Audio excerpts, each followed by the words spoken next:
Rajeswary Venkitaramanan, taking shorthand classes in YouTube, English and Malayalam classes from the last 1.5 years.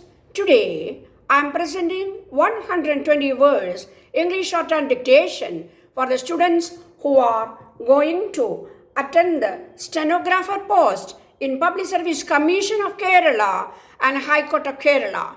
You should practice minimum 4 or 5 times this dictation and transcribe into English language also. Please subscribe to my 120 words and share and press the like button. So we can start now. 120 words.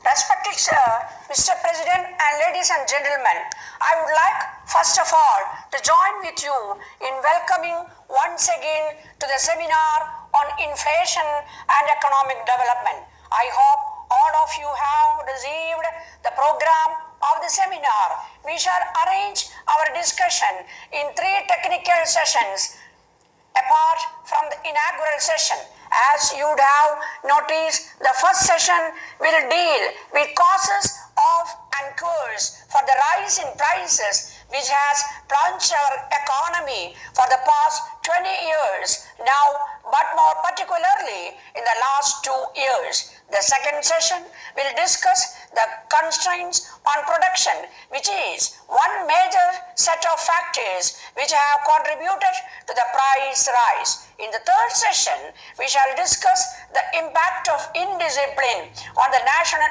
economy and how it has become instrumental in creating inflationary pressures. I do not want to preempt the discussions and place before you any conclusions as such. My purpose is only to highlight the problem areas and indicate briefly the dimensions of the problems. I would not be exaggerating when I say that the last 24 months have been characterized by difficulties of exceptional severity, particularly in the economic field. This has been a period not merely of rising price but also of shortage of some of the most essential articles of common consumption.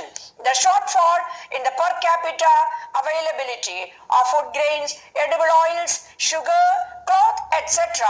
are quite well known. I need not quote extensive figures but indicate the extent of all that has occurred. A broad indication is given by the fact that food grains production declined from 100 million tons in 1970-71 to only 95 million tons 1972-73. Similar shortfalls have occurred in other essential consumer goods, mainly agro-based. We cannot forget the fact that ours is an agricultural country. Agricultural constitutes the fiber of our economic development. When agricultural production is not up to the mark, it would not be reasonable to expect any progress in other sectors of the economy. We have had the bitter experience of stagnation in industry after the inflation of 1966-68 and more recently 1973-74.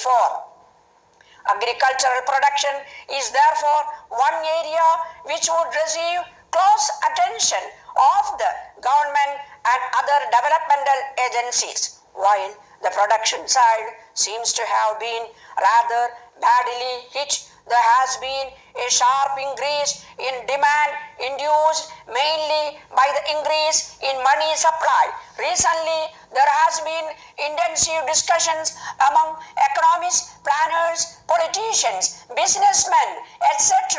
about the role of money supply in the current inflationary process. A scheme was proposed by economists suggesting immobilization of 30% of money supply in the country. On 6th July, government promulgated 2 ordinances which impose restraints of wages, salaries and dividends.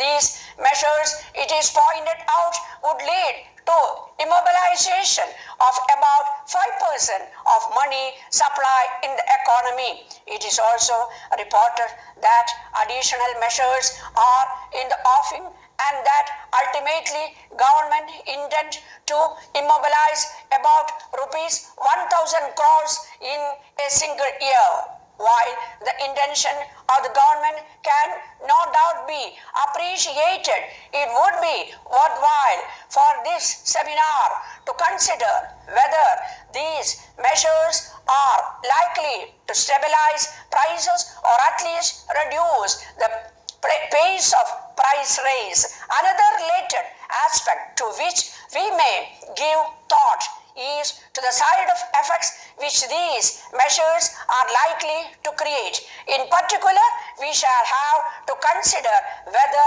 immobilization of money supply to the extent envisaged by government and a reduction in the dividend rate will not affect investment and employment. A related measure which has been brought into operation by the Reserve Bank of India is the credit squeeze. A set of steps were initiated in November 1973 which have already put a number of industries in a tight financial position. As a result, a number of enterprises have been compelled, according to reports, to reduce production. If this is the impact of credit squeeze, a doubt arises whether credit squeeze is really the right means to hold the price line. I would very much like the seminar to consider the pros and cons of credit squeeze as a monetary instrument to influence prices. We have made an endeavor not only to focus the discussion on factors affecting price rise or the measures that are necessary to bring about stability, but also to relate these factors to production and growth. For it is not proper to look at the problem of inflation in isolation. It has to be viewed in the wider perspective of our growth and development. It is quite well known that production both in agriculture as well as industry has been subject to a number of constraints, and as a result the rate of growth has substantially fallen. The major constraints on production are the cut in electricity supply, the non-availability of raw materials, both agricultural as well as non-agricultural, stringency of finance, labor indiscipline, transport difficulties, warehouse facilities, shortage of coal, and so on.